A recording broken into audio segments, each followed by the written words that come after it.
And good morning. Welcome to the King's Report News Hour. 10th day of the 9th month in the 16th year of Chungi. Having a bit of a problem with my computer this morning, so didn't get my crown on until about 1.5 seconds before we went live. Let's see here what is happening because anyway, you know what? I'm going to skip the weather this morning because it's not working the way it should. Yeah, it's not working the way it should. It's all goofed up. Anyway, Chungcheon, Tennessee, 46 degrees and mostly cloudy, it says. And breezy this morning, cloudy and chilly with a little rain, high of 49. Wow, 49 degrees for high today. Tonight, passing evening shower, otherwise clear to partly cloudy and low of 39. Okay, so that's going to be the extent of the weather this morning. And then let's go to all sorts of things are not working. Okay, let's go to Father's Word. It'll always depend on that. All righty. Let's see here. True Family, the book on True Family, and the second chapter, almost at the end of the second chapter.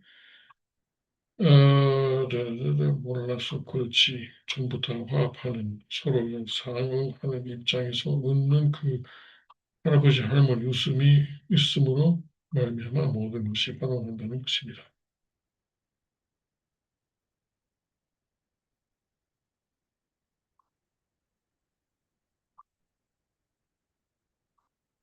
You're talking about grandparents here. Yay. And he's saying that when grandparents look at each other and are smiling, then this is something far more than what you see with young couples with the mother and father. And he says that 호호호 하며 주름살 잡힌 할아버지 할머니가 웃는 웃음은 멋지다는 것입니다. So she says really wonderful to see the crinkled faces, the grandparents with their crinkled faces. I'm getting there too, yeah. The crinkled faces smiling at each other. And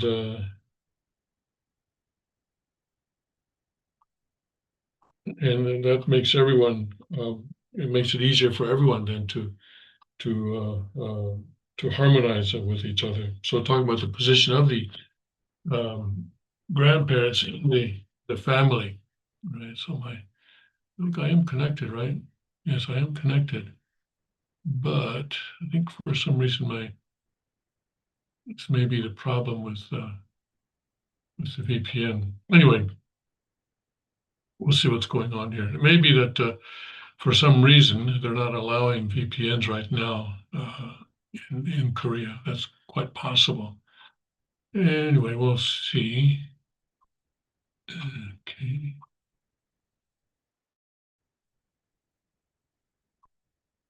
Okay, all right, I'm connected now. Okay. And I'm still connected on the Zoom, so all right. All right, so yeah, Trump was here. He arrived yesterday. He had some meetings, and today he had a meeting with Xi Jinping of China. A few interesting things about that meeting. First of all, China did not confirm that it was going to take place until just a couple hours before it actually did take place. So it seems that Xi Jinping, for whatever reason, was keeping his options open. Or, do you have to get permission from someone in Beijing in order for this to happen? We don't really know. Let's go to the Epoch Times to tell us what actually happened during that meeting and the results of that. The Epoch Times, of course, is a very much anti-CCP, so I think we can depend on them we do have to watch out for their propaganda, but I think we can probably manage that. And it says that Trump says the U.S. reached tariff rare earth deals with China after a Xi meeting. And they don't mention in the headline, but Trump is saying he also reached a deal with Xi Jinping on fentanyl precursor chemicals. U.S. President said he will visit China in April 2026. All right. Okay, there's Xi Jinping. There's his foreign minister. I don't know who these others are. And there's Trump with his Secretary of State. And that would be Lutnick, Secretary of Commerce. And I don't know who this guy is. Maybe Greer, the USTR. I don't know. Anyway, let's see here. Gyeongju, South Korea. U.S. President Donald Trump announced a series of trade deals Thursday after a meeting with, and actually the meeting took place in Busan, I believe. It took place at an airbase. And I believe that airbase is in Busan. Gyeongju and Busan are very close together. So I think here the reporter is writing from Gyeongju. I think that's what the byline is indicating there. U.S. President Donald Trump announced a series of trade deals Thursday after a meeting with the Chinese Communist Party leader Xi Jinping and said he agreed to reduce tariffs on China in exchange for other economic concessions. I thought it was an amazing meeting, Trump told reporters aboard Air Force One shortly after he departed Busan, South Korea, following the nearly 2-hour-long meeting with Xi. I think most media here is saying that it lasted for an hour and 40 minutes from 11 a.m. until 12:40 is what the South Korean media are saying. That's nearly 2 hours, I suppose. It was a good meeting for two very large, powerful countries, and that's the way we should get along. You know, with regard to President Trump's description of the meeting, or descriptions, we need to remember that President Trump is an accomplished salesman. So let's keep that in mind, all right? Okay. Tariffs will drop 10%, which brings levies on Chinese imports to 47%, with Beijing agreeing to resume purchasing soybeans from American farmers. And we'll have to see if that actually happens. You know, they made promises to purchase a certain amount of soybeans during President Trump's first term, and they have not followed through on that fully. They've followed through on that partly, but not fully. Allow for the export of rare earth metals and mitigate the flow of dangerous fentanyl precursors. Again, with the rare earth metals, that's not just the metals, but also the magnets also is what the world needs. Trump imposed tariffs against China in January to incentivize Beijing to proactively regulate fentanyl, its precursors, and similar analog substances. The president has repeatedly accused Chinese businesses of profiting from the death of Americans and contributing to the sharp increase in opioid deaths around the world in recent years. I believe he's going to work very hard to stop the death that's coming in, Trump said. President Xi, I think, was very strong in saying he was going to enforce those laws internally, and of course, we'll watch that. The two leaders met at South Korea's Kimhae Air Base. That's where I saw it, yeah. So Kimhae is where Busan's airport is located. I'm not sure if it's within the city limits of Busan, but actually maybe it's within the city limits of the city of Kimhae. Anyway, at approximately 11:15 a.m. local time for the bilateral discussion, the first time Trump and Xi have met in person since Trump returned to the White House in January. Their last meeting was in Osaka, Japan in 2019, when both attended the G20 summit. The meeting, which took place on the sidelines of the Asia-Pacific Economic Cooperation Summit, lasted nearly 2 hours. American and Chinese trade negotiators worked together over recent weeks to develop a framework, announcing October 26th they expected a favorable meeting between Trump and Xi for the agreements discussed Thursday. The U.S. president highlighted the progress made during the two leaders' discussions. A lot of decisions were made. There wasn't too much left out there. Trump said, "We've come to a conclusion on many very important points." Trump celebrated the negotiations and said the rare earths deal is a monumental. Like I say, he's a salesman, right? For the United States and other nations around the world. In advance of the agreement, the U.S. president rescinded the pending 100% tariffs on China for November that were meant as punitive measures for Beijing's restrictive export controls on rare earths and critical minerals. The terms of the agreement yet to be released. Yeah, that's the problem here. So we don't know concretely what was put on paper and signed. Yet to be released are set for renegotiation yearly, according to the president. I think the deal will go on for a long time, long beyond the year, Trump said. Commenting on US-China relations, she said the two countries should forge a path built on partnership instead of adversity.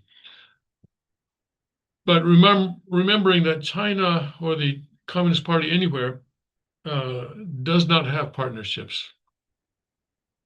Does not have partnerships. It has to be supreme. And no, there cannot be any equal. There cannot be any sort of challenges to its power and position. And so when they say partnership, they're talking about something that is simply a procedural thing or a temporary thing on the way to their supremacy. A myriad of issues were on the table as the two leaders discussed tariffs, fentanyl, global supply chains, Indo-Pacific security, and political prisoners, among other topics. Well, I hope they discuss the Christians who are currently imprisoned in China, including four Sanctuary Church Blessed Central families who are there. An official statement from the Chinese Communist Party following the two leaders' meeting suggested that more negotiations are needed to finalize the details of the proposed agreements. And that may be the part that President Trump is not being quite transparent about, that more negotiations are needed to finalize the details. Okay. Trump said he will visit China in April 2026. She is expected to travel to the United States sometime next year, though details are uncertain. Trump said the meeting could take place at his Florida home, Mar-a-Lago, or at the White House. Chinese spokespersons called the high-level relationships between Trump and Xi irreplaceable in strategic relations between the two countries.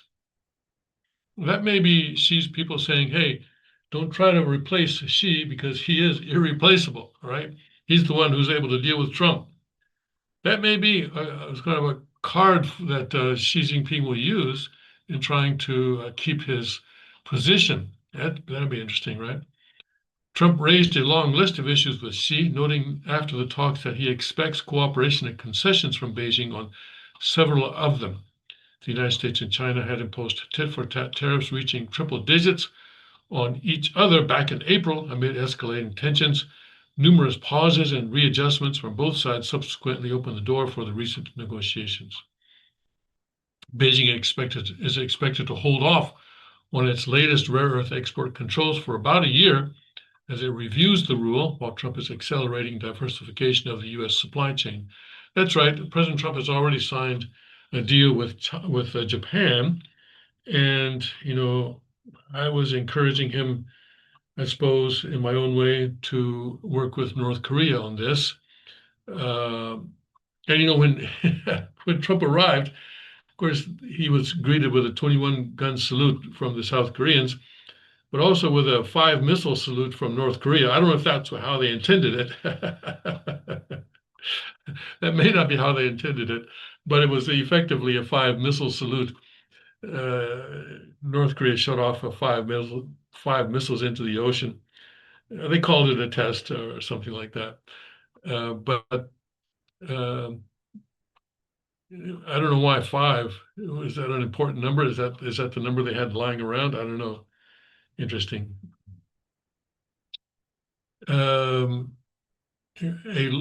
in diversification, of course, is what I've been mentioning, that in the early 1970s, OPEC put an embargo on countries that were supporting Israel. And of course, this affected Americans in a very big way.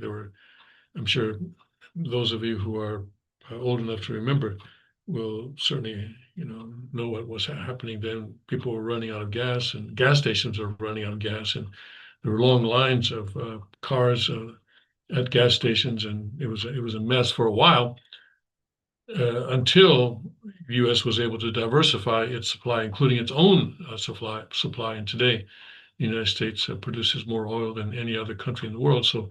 So basically, OPEC has lost that power over America, and probably the long-term effect of this thing that China is doing the rare earths will be the same.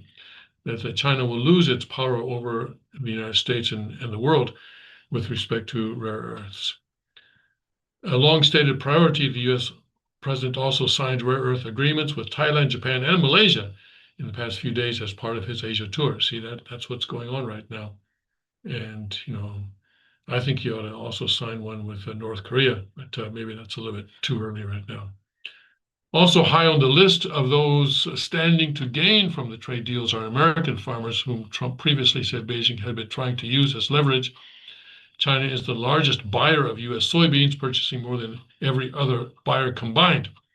This year, amid a record harvest, China boycotted U.S. soybeans and purchased its fill from Brazil and Argentina instead, leaving American soybean farmers in the lurch. With months to go until spoilage negatively affects American farmers, Trump said China has agreed to start importing U.S. soybeans, sorghum, and other crops. Our farmers will be very happy, Trump said in an October 30 post on Truth Social. In fact, as I said once before during my first administration, farmers should immediately go out and buy more land and larger tractors. Prior to the meeting, farmers associations appealed to Trump while Chinese officials urged U.S. farmers to lobby the president to reduce tariffs. Trump has also said he would use tariff revenue to bail out the farmers in the short term. Trump has previously said he wants China to quadruple its purchases of U.S. soybeans. Excuse me just a minute. I feel a sneeze coming on. I think I can keep it. I think I can keep it bottled up for a while. While some other nations have signed trade deals that allow them to effectively buy down their trade deficits with the United States through multi-billion-dollar investments rather than purchases of U.S. goods, national security concerns are likely to prevent Beijing from doing the same. Trump previously said he expects a deal on everything rather than a traditional trade deal, though details from the latest meeting suggest the agreements could materialize in various parts. He announced a prospective energy deal hours after the meeting, saying Secretary of Energy Chris Wright and Secretary of the Interior Doug Burgum are working to finalize an agreement that would see China make a very large-scale transaction of oil and gas from Alaska. Interesting, because previously, some time back, this was a few years back, and I guess the laws have changed, there was an issue that Alaskan oil could not be exported, I believe. It had to be supplied to California or something like that. But I guess that's no longer the case. That's good. Beijing is also expected to curb exports of fentanyl precursor chemicals and do its part in cracking down on drug trafficking that is causing a crisis in the United States, Trump told reporters aboard Air Force One on October 28th. Well, come on. Trump. Demand side, right? Demand side. You don't just deal with the supply side. Do the demand side as well. During his first term, he had a drug czar. Remember that? Which I don't like. Kind of a concentrated power like that is going to produce all sorts of problems. But there are things that the federal government can do, certainly to reduce the demand side of the equation, of the fentanyl equation. Trump had said he expects to announce a reduction of the 20% fentanyl-related tariff imposed by Washington on China if Beijing agrees to cooperate on this issue. Well, it's not just agrees to cooperate, but actually has to do something. Words are cheap. Trump also brought up the Russia-Ukraine war, noting that China and the United States have no stake in the conflict, while calling on Beijing to curb purchases of Russian oil and gas. It is unclear if discussions included Taiwan or the release of political prisoner Jimmy Lai, a Hong Kong pro-democracy media mogul who has been imprisoned since 2020. And Okay, so I think that's okay. That's all about. Well, this is about NVIDIA. Okay. And both China and the United States are trying to project power through diplomacy in the Indo-Pacific. Trump U.S. officials and other foreign counterparts have underscored the prominence of American leadership in the Indo-Pacific as the Asian nations look to the United States for security. In addition to the trade deals, Trump signed agreements that would boost cooperation to combat transnational crime, allow for joint military drills, and increase collaboration and investments in cutting-edge technology. Chinese officials have, meanwhile, urged nations to push back against U.S. tariffs. Xi will remain in South Korea until November 1 to attend the APEC summit and hold a bilateral meeting with Li. China will host the APEC summit and the G20 in 2026, next year. So, yes. So interesting that he is remaining in South Korea, or that he's, of course, okay, that he's meeting with the South Korean president, who is known to be friendly towards North Korea and China, but really, the current South Korean president speaks out of both sides of his mouth.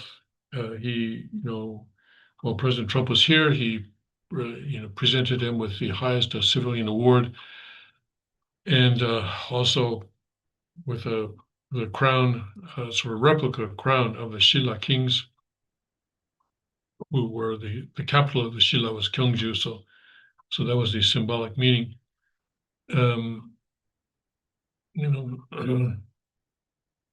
I saw one leftist writing on X that this was actually intended to be an insult because this was a funeral crown, but I don't think that's true. I think this was a regular crown that was worn at ceremonies, and of course, after when they were buried, they were probably buried with the crown because they've been using it in ceremonies during their life on Earth. But and the left, of course, will pick at anything to try and undermine President Trump. So we'll have to wait and see what Xi Jinping does the rest of his visit today, tomorrow, and the next day. This is Thursday evening in Korea, so he still has about 36 hours or so, I don't know, to do mischief here. And we'll see what South Korea and China wind up doing. Okay. All right, let's see. Now, SNAP benefits, or I guess food stamp benefits in the United States, apparently are going to stop. Are not going to be issued on November 1, day after tomorrow, and now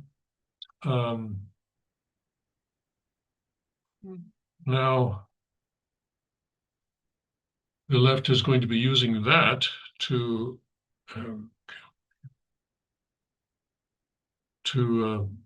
destabilize the situation.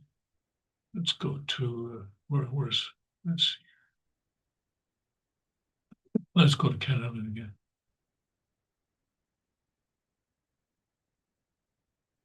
Let's go.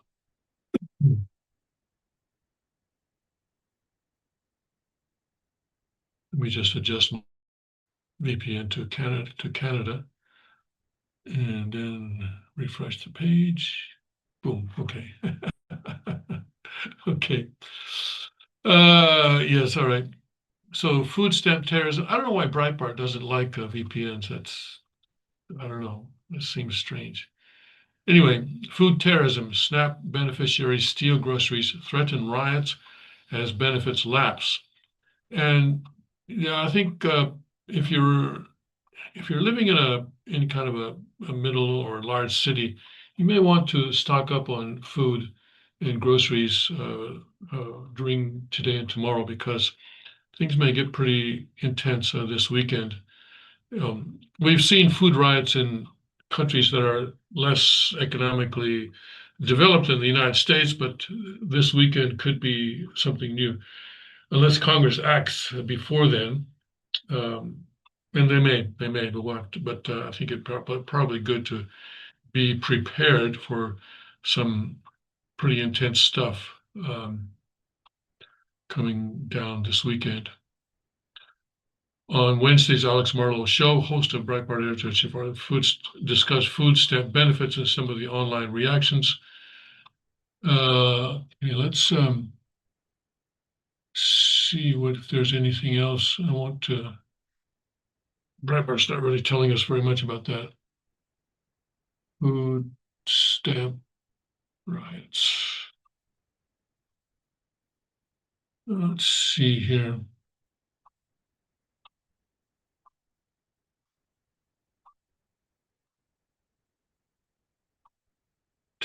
TikTok plan to stage a massive theft event at Walmart amid food stamp pause goes viral. Okay. Trump administration post notice that no federal food aid will go out on November 1. All right. Trump administration tells SNAP recipients they won't get food stamps in November because Democrats insist on funding gender mutilation.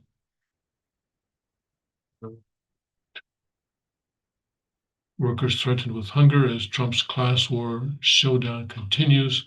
That's the World Socialist website. Okay. Google, of course, considers them as someone that they should include in their news. That's the World Socialist website. So of course they're talking about class war. Okay. Americans brace for food stamps to run out, the greatest hunger catastrophe since the Great Depression. Well, this is why government should not be involved in welfare, right? And I certainly hope that private charities will step up somehow in that food banks, for example, will, be experiencing a flood of donations and that people will be able to go to their local food bank to get to what they would normally get through the food stamp situation. The millions of food insecure Americans could lose SNAP benefits by Thanksgiving as government shutdown continues. Well, Thanksgiving's still a month away, or about a month away. And faith leaders plan Southern protest over budget cuts. Okay. And yeah, but I don't see uh, articles about food banks stepping up here or charities stepping up. Mhm.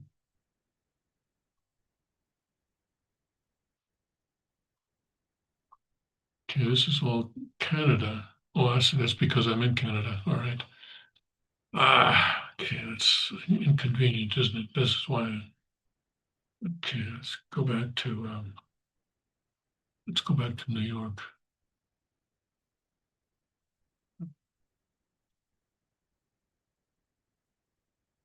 Let's see here.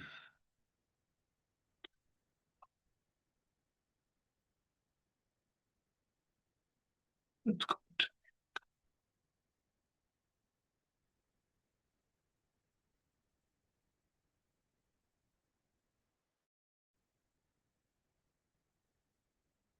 We're back in the page. Still getting.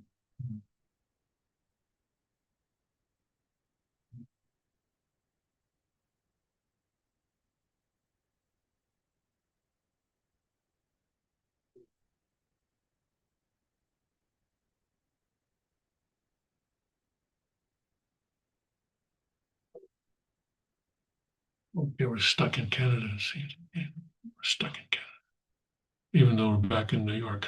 Okay. All right, so let's see here.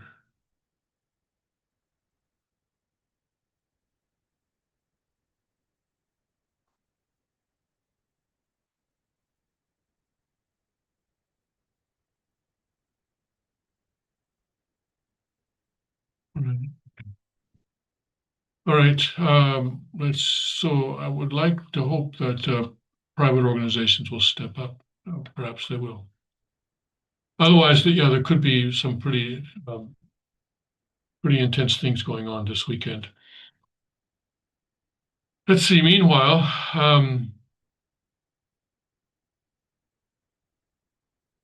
in the Ukraine,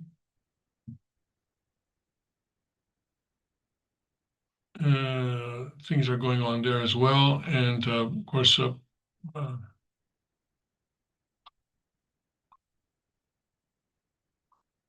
here, let's look at this one here. Putin demands Russian forces capture Pokrovsk from Ukraine, and they've been trying to capture it for over a year. But Putin has reported Kyiv and Donbass to be seized by the middle of November, so they're still trying to do that. And also, in the last 24 hours, so there was a very intense attack on Ukraine by Russian missiles and drones. And clearly, President Putin is not interested in anything similar to peace right now. Okay.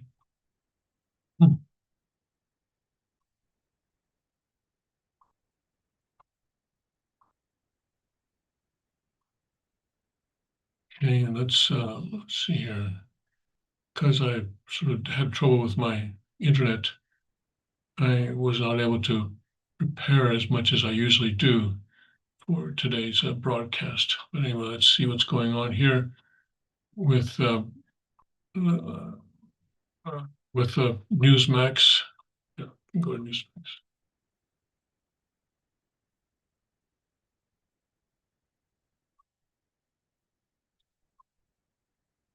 Okay, Biden DOJ spied on Newsmax and me over J6 Song at Henry. This guy always looks like, this is Jack Smith, the special counsel that did a lot of spying against the GOP and President Trump. And he always looks like a deer in the headlights, doesn't he? Anyway, um, and he had a thing going on called Arctic Frost. Arctic Frost, and what was this was involving the spying against in the attack against the president and other conservatives. House Judiciary Committee Chair Jim Jordan, Republican of Ohio, told Newsmax on Wednesday that Jack Smith, who served as special counsel under the Biden administration, must answer serious questions about spying on members of Congress and associates of President Donald Trump. Jordan said newly released information shows the spy program codenamed Operation Arctic Frost may have targeted as many as 150 members of Congress and key Trump associates, far beyond the initial reports of just 8 senators. Jordan said Smith needs to talk as he was managing the effort. This is why we want to talk to Jack Smith, why we've asked him to come in for a deposition as soon as possible, Jordan said on the record with Greta Van Susteren. We got to ask him questions because we've already deposed 2 of his deputies, and they took the 5th 71 and 73 times. What were they acting to undermine and hurt President Trump in a political way? Jordan asked, suggesting the scope of the operation has broader implications than previously disclosed.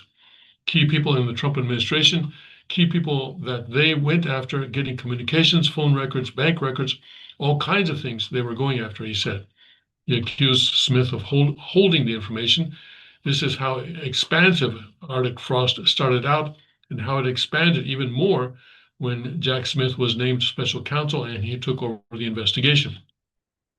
The Arctic Frost operation was launched in April 2022 and later assigned to Smith to examine alleged efforts to overturn the 2020 presidential election. Documents released by Senator Chuck Grassley, Republican of Iowa, indicate the FBI collected phone metadata from 8 Republican senators and 1 House member between January 4th and January 7th, 2021, though lawmakers say the total number of targets may be higher. Okay. So that's going on in the U.S. And what the full picture of what the Biden administration was, and also not just Biden, but also Obama and Clinton, what these people were doing against Trump, going back to 2016 or before is truly astonishing. It's really astonishing what they were very undemocratic. In other words, they were essentially saying that we're going to uh, save our version of democracy, even if we have to destroy democracy in order to do it. In order to do it, so their version of democracy was that they would not allow the man who was the choice of the majority of Americans to become president. And here, also President Trump, also this was not mentioned in the Epoch Times article, but here President Donald Trump declared on Truth Social on Wednesday night the United States possesses more nuclear weapons than any other country, asserting the nation's arsenal surpassed both Russia and China. He said the superiority came from a complete update and renovation of existing warheads during his first term in office.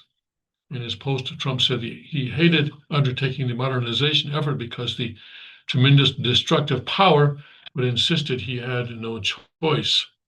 He went on to rank Russia as second and China as distant third, warning Beijing is on pace to achieve nuclear parity within 5 years. And certainly Beijing is trying very hard to do that. Citing what he called other countries' testing programs, Trump claimed he had instructed the Department of War to start testing our nuclear weapons on an equal basis. He concluded by saying the process will begin immediately, signing off as President Donald J. Trump in a post that quickly drew widespread attention and speculation. While the Department of War has issued no such directive, Trump's comments come amid rising global anxiety over a new nuclear arms race. His post echoes Cold War era responses and comes just weeks after reports Russia conducted a series of nuclear capable weapons tests, including a hypersonic missile launch and a new submarine based nuclear device trial. According to Russian state media, Moscow recently carried out a successful test of its Zircon hypersonic missile, a weapon capable of traveling at speeds exceeding Mach 9 and carrying either conventional or nuclear warheads. Excuse me. We need to remember that these names on Russian weapons are generally given by NATO. Right? Russia does not announce, okay, here's our missile and it's called Zircon. No, they have their own name for it. For example, a couple of years back, Russia tested something called that was called a Satan, right? And that Satan name was actually given by NATO. So the Russians themselves did not call it Satan. Sometimes there's confusion over that. Western intelligence analysts believe the test conducted from a naval vessel in the Barents Sea was designated to demonstrate Russia's ability to bypass existing missile defense systems. Right. So there's a constant race going on. That is for sure. And all the countries that have nuclear weapons all say, "Oh, we're not gonna use them, unless we're attacked first." That's what they keep saying. And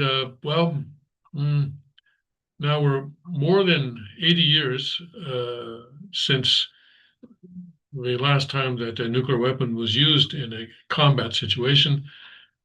That would be the attack on Nagasaki in April of 1945. And we'll see how far we can go with this streak. But situation being what it is, it's quite possible that someone is going to use the nuclear weapon in a wartime situation. Which reminds me of Pakistan and Afghanistan. We sort of let that slip.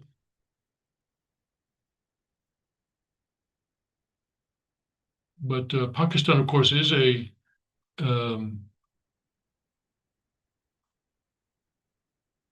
nuclear nation.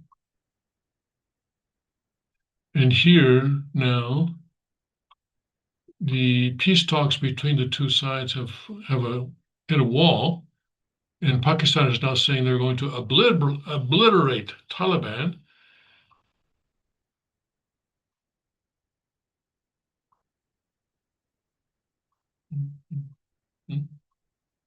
Here we go.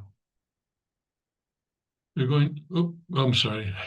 All right, so they want me to pay $1 a week to Reuters. They got enough money. Pakistan threatens to obliterate Taliban after peace talks fail. Let's see if we can get anything at all. No, we can't. All right, okay. Just the headline. All right. Thank you, Reuters. Okay. And you will hear Al Jazeera. Okay. Let's look at Al Jazeera then. They're always good for providing free information. Last-ditch push. Pakistan-Afghanistan talks falter amid deep mistrust. Wider conflict looms as neighbors fail to agree on dismantling the TTP armed group, warn analysts. And here, after 4 days of long, intense discussions between Pakistan and Afghanistan in Istanbul aimed at ending a tense and violent standoff between the Southeast Asian neighbors, Pakistani officials have confirmed the failure of the dialogue in an early morning message posted on social media platform X, which is that's where diplomats are all posting. Pakistan's information minister blamed the Afghan delegations for the failure of the talks, accusing them of resorting to deflection and ruses. The dialogue thus failed to bring about any workable solution, mediated by Qatar and Turkey, which is now the name of Turkey. The negotiations followed an initial round of dialogue in Doha, which produced a temporary ceasefire on October 19th, after a week of fighting that left dozens dead on both sides. Earlier, Pakistani security officials said that on Monday, talks went on for nearly 18 hours, but they accused the Afghan, we don't need to go there. He said, she said type stuff here. Okay, so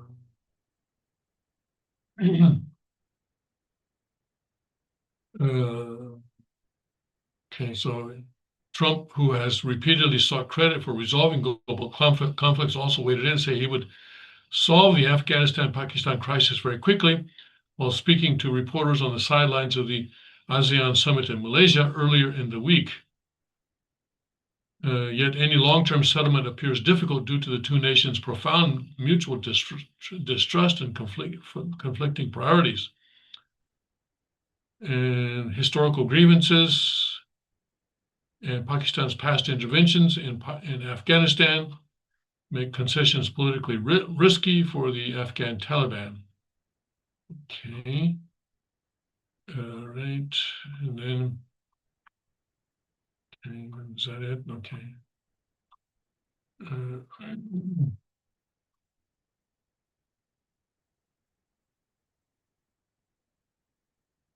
And we'll see there. Okay. Okay. But earlier we had an article saying that the Taliban's intention here is to destabilize the Pakistan government and establish a government in Pakistan that is similar to what we have in Afghanistan right now, that is a Islamic state. Pakistan is a kind of a secular Islamic state, I guess you could say, although, there are many, anyway, the government itself, I think you can say is secular, although there's a lot of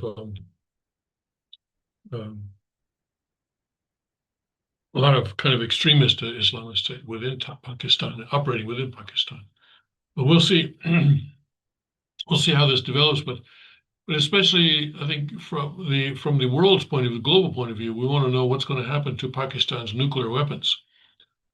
And Saudi Arabia may also have an interest in this situation, because rumor has it that although Saudi Arabia itself says that it does not have any nuclear weapons, it may have commissioned Pakistan to develop nuclear weapons on its behalf and sort of keep them, until such time as Saudi Arabia says, okay, we need them, send them over, or something like that. That there are nuclear weapons in Pakistan that are effectively owned by Saudi Arabia. So Saudi Arabia may also have a stake in this if the Taliban get too close to destabilizing the current government in Pakistan. So we'll have to wait and see. So that's another thing that the world needs to worry about or pay attention to as time goes on here. Okay. All right. Let's see what else is going on with the Newsmax.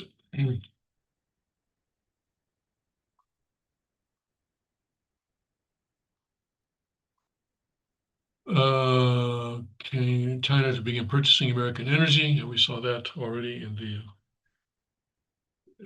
the other article on that. And see, South Korea's $200 billion ticket for pipeline. Okay. But I think what the South Koreans worked out was that they're gonna pay this in installments, not $200 billion at once, but $20 billion a year over 10 years, I think is what I saw earlier. U.S. under a trade deal to go to U.S. projects, including the Alaska natural gas pipeline, energy infrastructure, and AI. The two countries reached an agreement at their leaders' summit on Wednesday on some of the details of the preliminary deal struck in July. But what countries are finding is that verbal deals with President Trump often require additional negotiation and sometimes renegotiation. So we'll see how that develops. But I know Lee Jae-myung of South Korea has been pretty hard on, or pretty strong on the insistence that the original requirement from the United States for an investment of $350 billion would basically bankrupt South Korea. And so there was no way that he was going to agree to that. And he said, if he did, I would certainly immediately be impeached. I would deserve to be impeached. So I guess this is what they're working out, that this is going to be $200 billion over 10 years. And I think also other things as well, but I think it all adds up to the original $350 billion. Anyway, these negotiations are going on, and with President Trump in office, the negotiations are pretty intense and they're pretty unpredictable sometimes. President Trump says he won the war on the climate change hoax. Okay, yes, praise God for that. What's Greta going to do? Oh yeah, Gaza. That's right. She always has a new issue that she can fall back on. It's official. President Donald Trump said on Wednesday, post on social media, we just won the war on the climate change hoax. Bill Gates has finally admitted that he was completely wrong on the issue. It took courage to do so, and for that we are all grateful. MAGA, Trump said. Yeah, Bill Gates said something like that.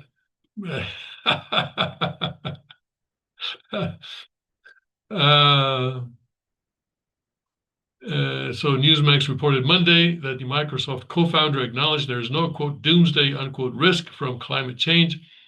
In a memo published Monday night by Gates, notes Gates, who has poured billions into combating human-caused climate change, urged a move away from what he called a doomsday outlook and toward improving living conditions in developing nations. Yeah.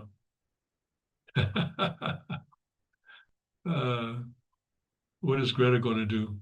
Anyway, so yeah. All right, Trump to nominate. Okay, we don't need to look at that. And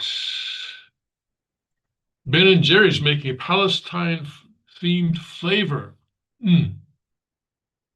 All right. Okay, Jewish group. Okay, so we hope that that holds. Senator Ted Cruz impeached Democrat Judge Boasberg, and he's, of course, been very central in blocking many of President Trump's efforts, his executive orders.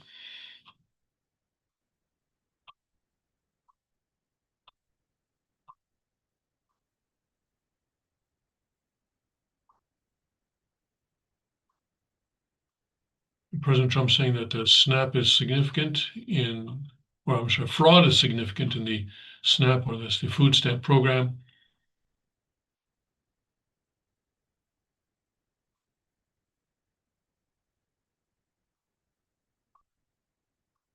I think there's very significant fraud, and every time Congress tries to address it, tries to put in checks to prevent fraud, catch fraud, the Democrats fight tooth and nail. The only reasonable inference from that is the Democrats want fraud. Cruz made the remarks just days before SNAP benefits are set to lapse for 42 million Americans if Congress fails to end the government shutdown. His warning also comes amid growing reports of widespread fraud and abuse in the food stamp program, where recipients brag on social media of illegally selling benefits or trading them for cash and other goods. Cruz argued the Democrats benefit politically from growing the number of Americans reliant on federal aid, saying it cements a culture of dependency that helps the party maintain power. But you know what? Some of the people who rely on food stamps are military families, especially in the lower ranks. I've heard that they need to rely on food stamps. So something really needs to be done by private charities, I think, to help the people who genuinely need this help. And of course, the long-term solution would be to take this kind of welfare out of the hands of the federal government entirely and put it into the hands of private charities. They'd be happy with 42 million becoming 60 million, 80 million, even 100 million people, Cruz said. Why? Because everyone they can make dependent on the government, they believe will vote for Democrats and more government forever. Everything for today's Democrats is secondary to staying in political power, Cruz added. Well, yes, it is all about power. That is quite true. Let's see, the Texas senator said the pattern extends beyond SNAP, pointing to the Biden administration's open doors policies as part of a broader strategy to grow the welfare state and reshape the electorate. That was a major agenda for the Biden administration, and the Democrats, Cruz, continued. They want as many people as possible dependent on the federal government and state governments. They allowed the country to be invaded, over 12 million illegal aliens in 4 years, and a very large percentage of those illegal immigrants ended up on government welfare. It was ultimately about power, Cruz said. Okay, well, let's see what happens this weekend and into next week. And represent mass drug smuggling as chemical warfare. Okay, well, I guess you could probably define it that way. Okay. And here, Pentagon orders guard quick reaction units. Okay, and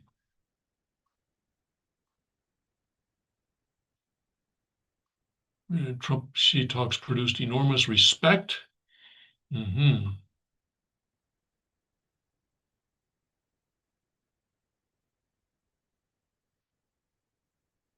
And the FBI is raiding what? A California real estate firm over bad bank loans. Okay, I guess FBI is very busy these days.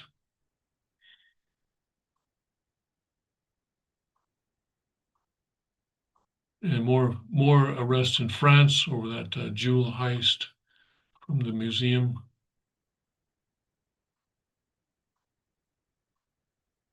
And states urge a judge to consider blocking SNAP halt amid shutdown. But if the bank account is empty, right? What are you going to do?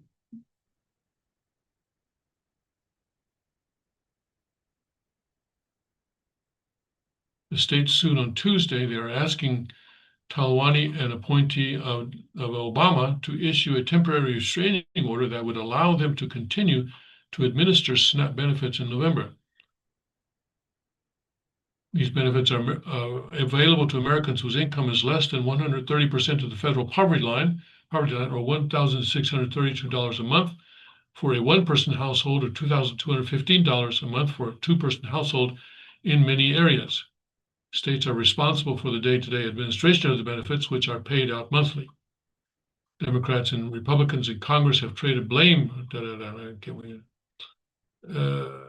So again, these are Massachusetts, California, Arizona, and Minnesota. Say the lapse is unnecessary given the existence of the contingency funds, which would cover a portion of the benefits and by law are intended to be used as necessary to carry out program operations. But the Trump administration has refused to use those contingency funds.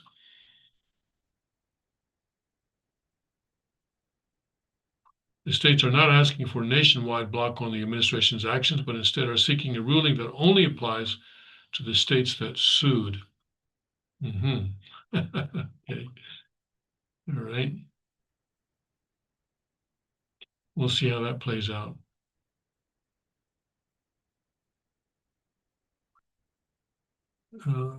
Dutch election deadlock. Okay. Trump aligned attorneys under assault by the left.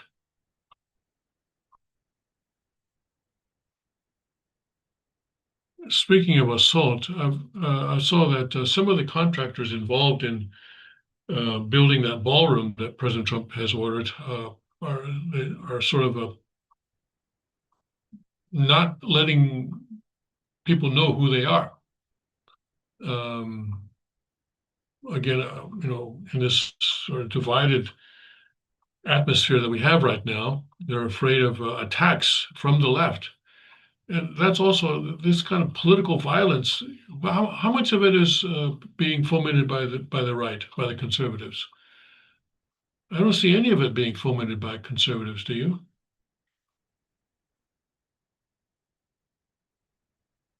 The same, right? But they keep saying, "Oh, it's both sides are responsible." Well, no, I don't think both sides are responsible at all.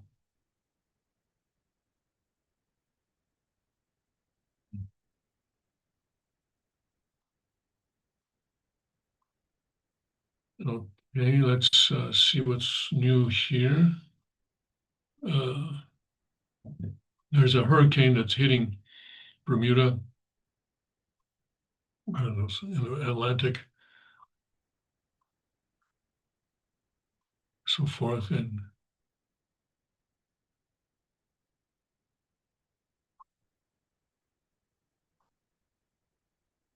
President Trump is finally saying it's pretty clear he can't run for a third term. He knew this all along. He was just having fun. I expect that he will have a third term, but only in the sense that Obama had a third term with Biden, where Obama was essentially running the country. And I think I expect President Trump will have a fairly active voice in American politics, even beyond his current term. But it'll be an unofficial, it'll be an unofficial voice. But uh, the sort of the support for the Republican Party will still uh, depend a great deal on what President Trump does and says as a former president. So in that sense, I think he'll have his third term. I expect. Yeah. Let's see. Where shall we go? What have we not done in a while? Fox, do you want to hold your nose and go to Fox for a bit? But Fox is, again, they want my email address or something. I don't know. But they're also being not so friendly. Yeah. Okay. Right. And here, truth about arrested illegal immigrant, NBC refuses to report. Okay, FBI table flipper. Okay. And I guess this is the table flipper, and I guess he's been arrested for alleged threats against Trump.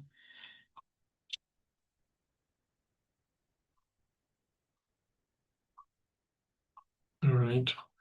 So basically,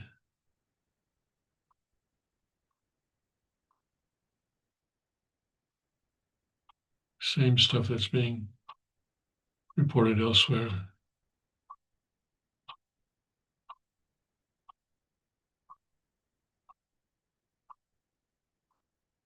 Okay, all right. That's so much for Fox, but at least they didn't try to block me this time.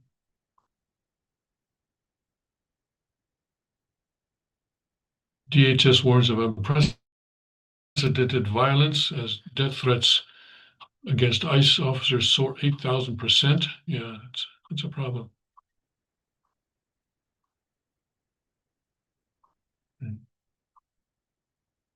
Moscow will be wiped off the map. Defense Minister of NATO nation does not fear Putin's threats. I don't know if that kind of language is constructive right now.